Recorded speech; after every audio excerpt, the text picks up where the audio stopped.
All right, I need you to just picture this. It was a beautiful, clear afternoon on Wednesday, July 1st, 2015. The sun was shining brightly over San Francisco, California, glinting off the iconic Golden Gate Bridge in the distance. Pier 14, stretching out into the vast expanse of San Francisco Bay, was bustling with life. Tourists snapped photos, families strolled, and locals enjoyed the gentle breeze and panoramic views. It was a picture of perfect, mundane serenity in a vibrant city. Among the casual crowds were Kate Steinle, a vivacious 32-year-old woman, her father, Jim Steinle, and a family friend.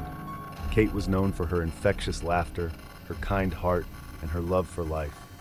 She worked for a medical technology company and was simply enjoying a beautiful day out with her loved ones, soaking in the quintessential San Francisco experience.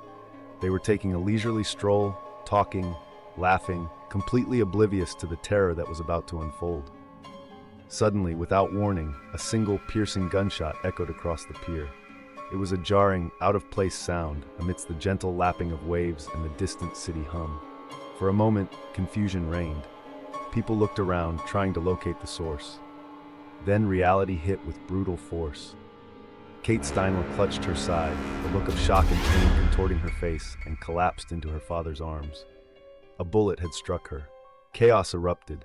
Jim Steinle desperately tried to apply pressure to her wound, his pleas for help mingling with the rising panic of nearby bystanders. Emergency services were called, sirens screaming in the distance as life, just moments ago filled with joy, began to slip away.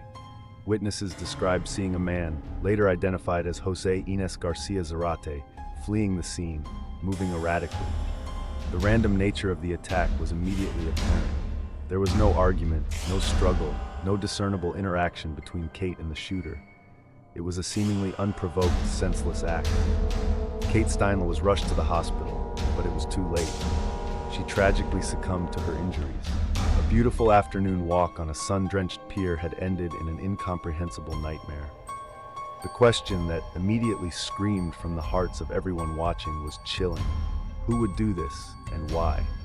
The serene beauty of Pier 14 was instantly marred by a dark, permanent stain, leaving behind a profound and immediate unsolved mystery in the heart of San Francisco.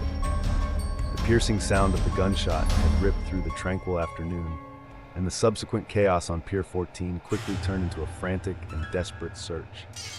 The San Francisco Police Department, SFPD, flooded the area, sirens wailing, as witnesses frantically pointed towards a man seen fleeing the scene.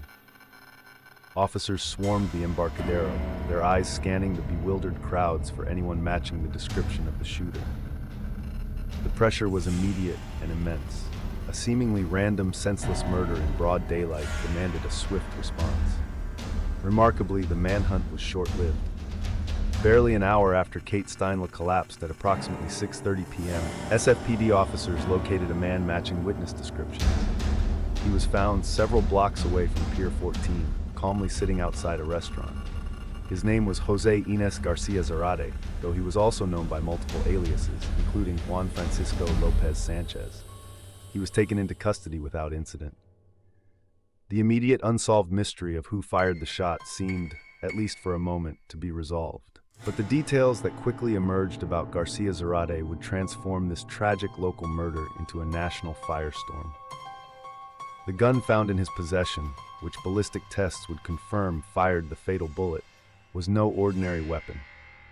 It was a .40 caliber Sig Sauer pistol that had been stolen from an unlocked vehicle belonging to a U.S. Bureau of Land Management (BLM) ranger just days before the shooting.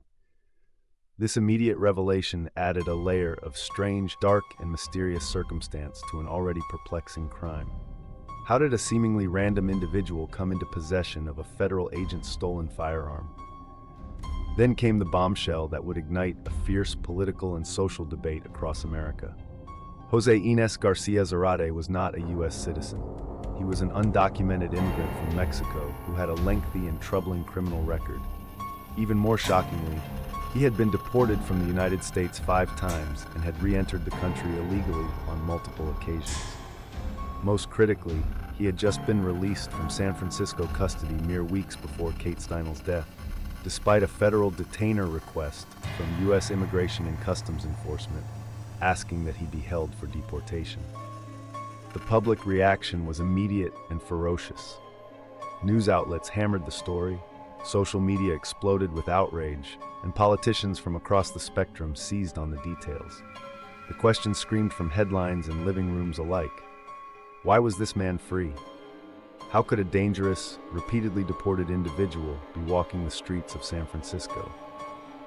The unsolved mystery of Kate Steinle's murder was now inextricably linked to the highly controversial sanctuary city policies, transforming a local tragedy into a symbol for a deeply divided nation. The arrest of Jose Ines Garcia Zarate and the immediate revelation of his lengthy criminal history and undocumented status didn't just grab headlines. It detonated a political and social firestorm that would rage across the United States. At the heart of this inferno lay the fiercely debated concept of sanctuary cities.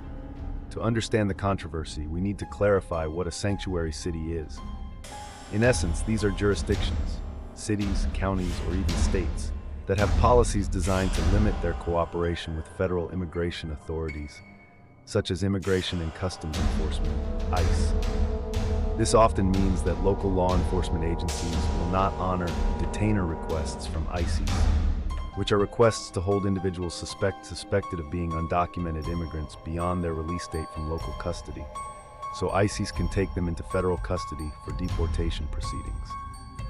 The stated purpose of such policies is often to foster trust between immigrant communities and local police, encouraging cooperation in reporting crimes without fear of deportation. However, in the case of Jose Ines Garcia Zarate, this policy became the direct, agonizing pivot point of the tragedy. Just weeks before Kate Steinle's murder, Zarate had been released from San Francisco's county jail. He had been there on a minor drug charge, despite the fact that ICE had issued a detainer request, asking San Francisco authorities to hold him so they could pick him up for deportation. The city's sanctuary policy meant that the request was disregarded. Zarate was simply released onto the streets of San Francisco. It was a bureaucratic decision with a devastating, creepy human cost. The link between San Francisco's policy and Kate's death became the primary battleground. Conservative politicians and media outlets immediately seized upon the case as irrefutable proof that sanctuary policies were dangerous, directly enabling criminals and endangering citizens.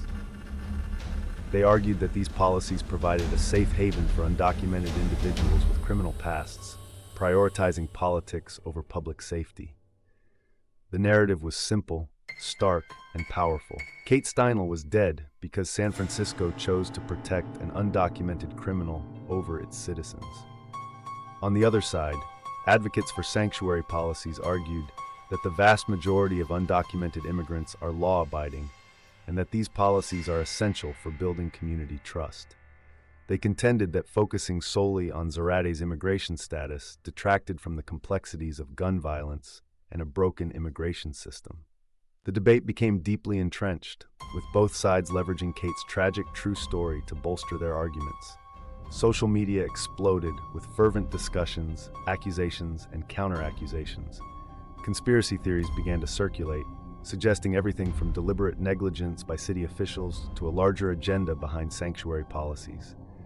The sheer volume of information and misinformation created a strange, dark, and mysterious fog, making it difficult for many to discern the full truth. Kate Steinle, a young woman who simply wanted to enjoy a day on the pier, became a tragic, unwilling symbol in one of America's most heated political conflicts. Her death forever entwined with the divisive sanctuary city storm. With Jose Ines Garcia Zarate behind bars, the focus of the Kate Steinle case shifted from the streets of San Francisco to the hallowed, often bewildering halls of justice. The trial that followed in state court was not just about murder, it was about intent, a loaded gun, and ultimately, a verdict that would further divide an already polarized nation. The prosecution faced a formidable challenge, proving that Garcia Zarate intentionally shot Kate Steinle, or at least acted with such reckless disregard for life that it constituted murder or involuntary manslaughter. They argued that he deliberately aimed and fired the weapon, citing his evasive movements after the shot and the fact that Kate was an innocent bystander. They had the bullet, the gun, and a suspect who admitted to holding the weapon. However, the defense presented a starkly different and ultimately more persuasive narrative. Their primary argument was that the shooting was a tragic freak accident. Garcia Zarate testified that he found the gun wrapped in a t-shirt under a bench on Pier 14. He claimed that when he picked it up, it accidentally discharged, firing a single bullet that ricocheted off the concrete and struck Kate Steinle. The defense brought in forensic experts who testified about the unique characteristics of the Sig Sauer pistol, suggesting it was prone to accidental discharge if dropped or handled improperly. They depicted Zarate not as a cold-blooded killer, but as a homeless man who stumbled upon a weapon and was caught in a horrific, unintended tragedy. This introduced a strange, dark, and mysterious twist to the perpetrator's account. After weeks of testimony and tense deliberation, in November 2017, the jury delivered a verdict that sent shockwaves across the country. Jose Ines Garcia Zarate was acquitted of both murder and involuntary manslaughter charges. He was, however, convicted on a lesser charge, being a felon in possession of a firearm. The outrage was immediate and immense. For many, including Kate's family, this verdict was an inexplicable miscarriage of justice. How could a jury believe that a gun fired by a repeat felon on a crowded pier was a mere accident? The public's perception was that justice for Kate had been denied, turning the courtroom into another battleground in the unsolved mystery of her final moments. The acquittal further inflamed the sanctuary city debate, with critics arguing that San Francisco's policies had not only allowed Zarate to be free, but had now seemingly protected him from full accountability for Kate's death. But the legal battle was far from over. In a move that underscored the national significance of the case, the U.S. Justice Department stepped in. Federal prosecutors filed new charges against Garcia Zarate, asserting that regardless of the state murder acquittal, he had violated federal law by being an illegally re-entering alien in possession of a firearm and a felon in possession of a firearm. This meant the cold case would be reopened on a different legal stage. The subsequent federal trials and appeals would stretch for years, a testament to the complex and enduring legal riddle surrounding Kate Steinle's death. The initial mystery of her killing had been solved, but the subsequent trials opened up a new, agonizing set of questions about the nature of justice itself, making her true story a perpetual lightning rod.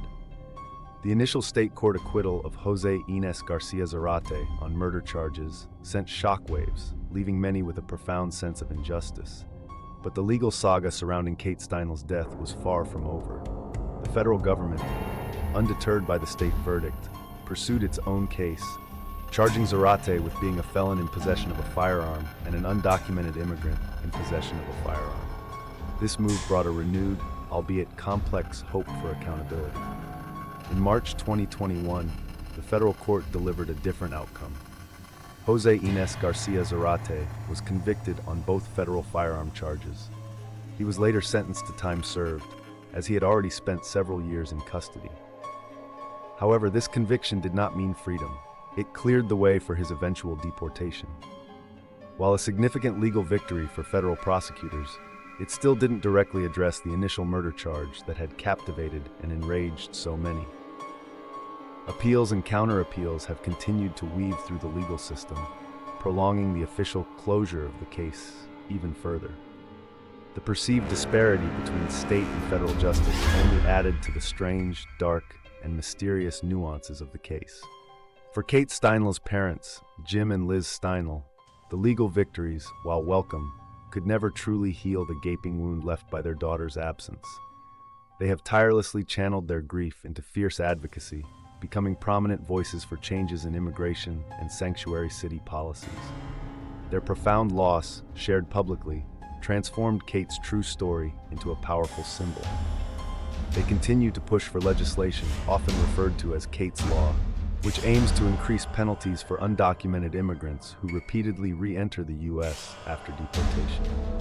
Their mission ensures that Kate's death serves as a lasting, creepy reminder of what they see as systemic failures. The impact of Kate Steinle's murder on the national conversation about immigration and border security remains profound. Her case became a crucial, often weaponized touchstone in political rhetoric, cited repeatedly by lawmakers and commentators across the political spectrum.